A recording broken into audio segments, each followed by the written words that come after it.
નમસ્કાર મિત્રો, મારી યુટ્યુબ ચેનલ સંજય પટેલમાં આપનું હાર્દિક સ્વાગત છે। બાળ મિત્રો, આજે આપણે ધોરણ 4 વિષય છે ગુજરાતી કુહુ, તેનો પાઠ 8મો। પાઠનું નામ છે ટામેટાની દડી રમે દાદા દાદી। જે સ્વાધ્યાયન પોથીનું સોલ્યુશન, જે સ્વાધ્યાયન પોથી આ વર્ષે નવી આવેલી છે, તેનું સંપૂર્ણ સોલ્યુશન આજે આપણે આ વિડીયોની અંદર જોવાના છીએ। પરંતુ તે પહેલાં જે મિત્રો અમારી ચેનલમાં નવા છે, જેમણે હજુ સુધી અમારી ચેનલને સબસ્ક્રાઇબ નથી કરી, તે અમારી ચેનલ જરૂર સબસ્ક્રાઇબ કરે, વિડીયો લાઇક કરે, શેર કરે અને બેલ નોટિફિકેશન આઇકોન ઓન કરે, જેથી અમારા દરેક નવા વિડીયોની નોટિફિકેશન તમારા મોબાઈલની સ્ક્રીન પર મળી શકે। મિત્રો, આ દરેક વિડીયોનું PDF સ્વરૂપે સોલ્યુશન મેળવવા માટે તમારા મોબાઈલના પ્લે સ્ટોરમાં વિશ્વગુરુ સંજય પટેલ સર્ચ કરી એપ્લિકેશન ઇન્સ્ટોલ કરી શકશો। તદ્દન ફ્રી એપ છે, કોઈપણ પ્રકારનો ચાર્જ આપને આપવાનો નથી। સૌપ્રથમ સ્વાધ્યાયન પોથી પર ક્લિક કરી ધોરણ 4 પસંદ કરી વિષય પસંદ કરતા વિડીયોના ઓપ્શન પરથી તમે વિડીયો જોઈ શકશો અને પીડીએફના ઓપ્શન પરથી તમે PDF સ્વરૂપે સોલ્યુશન મેળવી શકશો।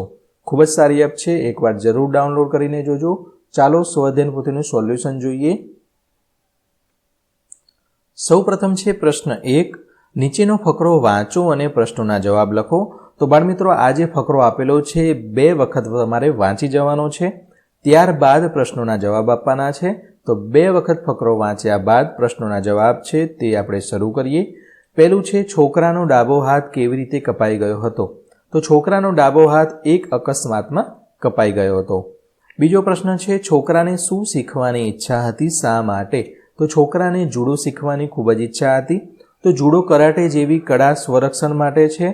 આ કળા તેને ખૂબ ગમતી, એટલે તેને શીખવાની ઈચ્છા હતી। ત્રીજો પ્રશ્ન, ગુરુએ છોકરાને જુડો શીખવવા શું વિચારીને હા કહી હશે? તો ગુરુએ છોકરાની ઈચ્છા સાંભળી અને ઈચ્છા પૂરી કરવાનું મનોબળ જોઈ હા કહી હશે। ચોથું છે હિંમત ભેગી કરવી એટલે શું? તો હિંમત ભેગી કરવી એટલે ખૂબ હિંમત કરીને કાર્ય સફળ કરવાના પ્રયત્નો કરવા। પાંચમું છે નીચેના શબ્દોનો ઉપયોગ કરી વાક્ય બનાવો। તેમાં પહેલો શબ્દ છે સ્વરક્ષણ। તો બાળકને નાનપણથી સ્વરક્ષણની તાલીમ આપવી જોઈએ। ઘડીક, તો શિક્ષક ઘડીક માટે વર્ગની બહાર ગયા તો બાળકો વર્ગમાં તોફાન કરવા લાગ્યા। પ્રશ્ન 2, ચિત્રના આધારે 5 થી 7 વાક્ય લખો। તો ચિત્ર છે એક ગામનું ચિત્ર છે એવું લાગે છે, જેમાં કૂકડો, મરઘી એ બધા પક્ષી છે, ગાય છે, છોકરી છે, નીચે બાળકો રમી રહ્યા છે, દાદા અને બીજા 2 બાળકો વાર્તા કહેતા હોય એવું લાગે છે ખાટલામાં બેસી। તો આ ચિત્ર છે તમારે સમજવાનું છે, ત્યારબાદ તેના આધારે વાક્ય લખવાના છે।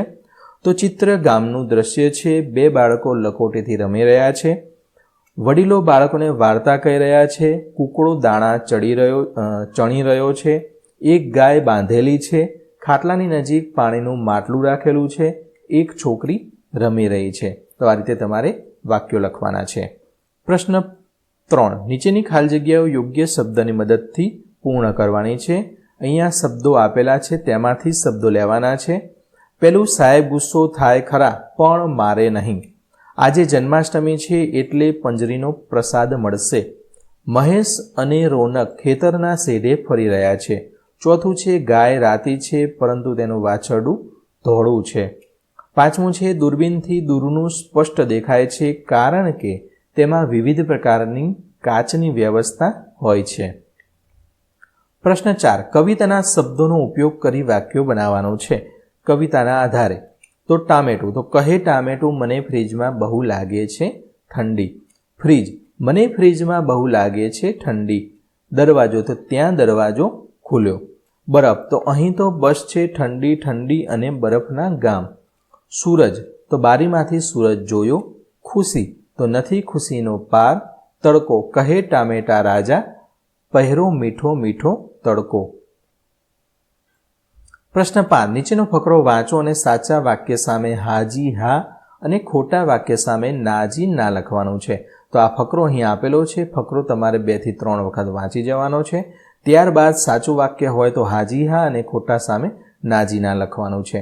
તેમાંનું પહેલું, સબરસ એટલે મીઠું, તો હાજી હા સાચું છે। દરિયાનું પાણી મીઠું હોય છે, ખારું હોય છે, ખોટું છે, તો નાજી ના। અગરિયા જુવાર પકવે છે, ખોટું છે, તો નાજી ના। ક્યારીઓમાં ભરેલા સમુદ્રના પાણીને તડકામાં સુકાવવામાં આવે છે, સાચી વાત છે, હાજી હા। ચિત્રમાં મીઠાની ઢગલીઓ દેખાય છે. સાચી વાત છે. હાજી હા લખવાનું છે. પ્રશ્ન 6. આપેલી માહિતીને આધારે તમને ગમતી રમત વિશે લખવાનું છે. રમતનું નામ છે ઈંડાચોર. કેટલા ખેલાડીઓ જોઈએ? 5. ક્યાં રમી શકાય? ઘરની બહાર, મેદાનમાં. આ રમત કેવી રીતે રમાય? તો મેદાનમાં દોરી 5 ખેલાડીઓ વડે રમાય છે, એટલે કે મેદાન દોરી લેવાનું છે. આ લઈ લેવા ખોટું છે. મેદાન દોરી 5 ખેલાડીઓ વડે રમાય. તમે આ રમત શા માટે ગમે છે? તો આ રમતમાં દાવ લેનાર ખેલાડીની નજર ચૂકવી વચ્ચેથી ઈંડા સ્વરૂપે પડેલા પથ્થર ચોરવાની મજા આવે છે.